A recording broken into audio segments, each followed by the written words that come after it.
Student, this is Vijayalakshmi Rathore, teacher of fresh bird school. आज हम लोग पढ़ेंगे क्लास 4 से चैप्टर नंबर 11 पश्चाताप के आंसू। पश्चाताप का मतलब होता है किसी भी गलती को करके उसको सुधार लेना या उसकी उसको फील करना, महसूस करना, उसका प्रायश्चित करना। इसमें भी एक कहानी है जो गांधी जी के बारे में, जिन्होंने पहले गलत काम किया और फिर अपनी गलती खुद ही मान ली। चैप्टर को रीड करते हैं। 12-13 साल की उम्र में नौकर के जेब खर्च से मैंने कुछ पैसे चुराए थे और उसी वक्त इस हरकत में मुझे बहुत पछतावा हुआ। अब चोरी करना आपको भी पता है ना, बहुत गलत बात है। तो उन्होंने चुराए थे लेकिन उसको मन ही मन में बहुत पछतावा था। तो मैंने अपने मन में ही तय कर लिया था कि अब मैं चोरी नहीं करूँगा, लेकिन अपनी बात को मैं निभा नहीं पाया। जब 15 साल का हुआ तो मेरे बड़े भाई की बुरी संगति में पढ़कर किसी के कर्जदार हो गए और मेरे भाई की बाजूबंद पहनते थे। बाजूबंद जो एल्बो पे पहना जाता है, यहाँ पे पहना जाता है। उस बाजूबंद में सोने का एक ताबीज बंधा हुआ था। हम दोनों ने उस ताबीज में से थोड़ा सा सोना काट लिया और उस टुकड़े को चुपके से बेच दिया और जो पैसा मिला था वो कर्जदारों को 25 रुपए चुका दिया। कर्ज का भार तो उतर गया, लेकिन जो पाप का बोझ था वो हमारे सर पे ज़्यादा चढ़ गया। मैं बार बार अपने मन को समझाता, संकल्प करता कि अब चोरी नहीं करूँगा, किंतु वो जो पाप मुझसे हो गया था वो दिन रात मुझे कचोटता रहता, मुझे फील कराता रहता और मैं सो भी नहीं पाता, यही सोचता रहता था। अंत में लास्ट में मैंने तय कर लिया कि जो मैं पिताजी है उसे अपना ये अपराध, ये जो मैंने किया है, जो पाप मैंने किया है, मैं उसको बता दूंगा। और मेरी हिम्मत नहीं हुई। तो ये बात नहीं थी तो उसने पिताजी की मार का जो डर था ही, लेकिन मार का भी डर था, नहीं पड़ता हम लोगों में किसी को भी मारा पीटा हो। मुझे इस बात का भय था कि मेरी चोरी की बात जब उन्हें पता चलेगी तो उनकी कितनी तकलीफ होगी, इनको कितना कष्ट होगा। मैंने ये महसूस किया कि जितना भी जोखिम है, खतरा उठा लेना चाहिए। मेरा पाप जो है वो स्वीकार होती, कि मुझे स्वीकार करने का संकल्प करना, मुझे मानना होगा।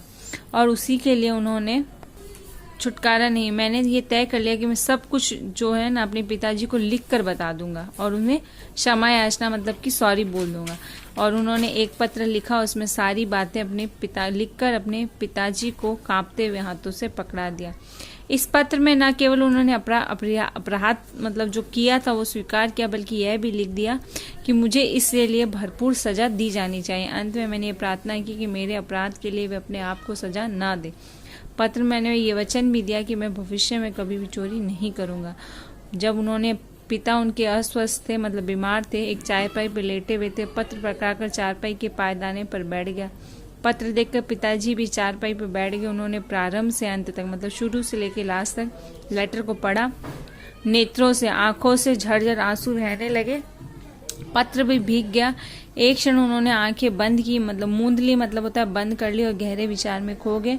उन्होंने पत्र को फाड़ डाला और फिर वह फिर से लेट गए। अब उनका हृदय दिल रो रहा था। मैं भी रोने लगा। मुझे उनकी पीड़ा दिख रही थी। यदि मैं चित्रकार होता तो पूरे दृश्य को चित्र में बना डालता। आज भी वह दृश्य मेरी स्मृति मेरी याद में ज्यों का त्यों बसा। प्रेम के उन आंसुओं में मेरा कलुष तो धुल डाला। कलुष होता है पाप और मैल, धो गया और मुझे उससे मुक्ति भी मिल गई। प्रेम की इस अनुभूति में वे समझ ही सही जिन्होंने मुझे यह महसूस कराया। उनके पिताजी ने उनको माफ कर दिया। तो इस कहानी से हमें ये शिक्षा मिलती है कि जितनी भी बड़ी गलती हो हमें मान लेनी चाहिए। मैंने सोचा था कि पिताजी नाराज हो जाएंगे, बुरा भला कहेंगे, लेकिन उन्होंने ऐसा कुछ नहीं किया। वे शांत रहे। मैं समझता हूँ कि ऐसा मेरा जो भी मैंने अपनी गलती जो मान ली उसी कारण ऐसा हुआ। इस कारण ये स्पष्ट हो गया कि जो स्वीकारोक्ति जो शुद्ध पश्चाताप होती है, मैंने पिताजी के समक्ष अपना पाप कबूल कर लिया और इस बात से उन्हें मेरी ओर से आश्वासन दिया कि मैं हृदय के प्रति मेरी प्रेम से भर उठा। उनके सीने में मेरे लिए प्यार और ज़्यादा जाग गया। इस चैप्टर से हमें यही शिक्षा मिलती है कि अपना अपराध जो भी हो, छोटा हो बड़ा हो, हमेशा मान लेना चाहिए। यही उसका सच्चा पश्चाताप है। अच्छे से रीड करिएगा।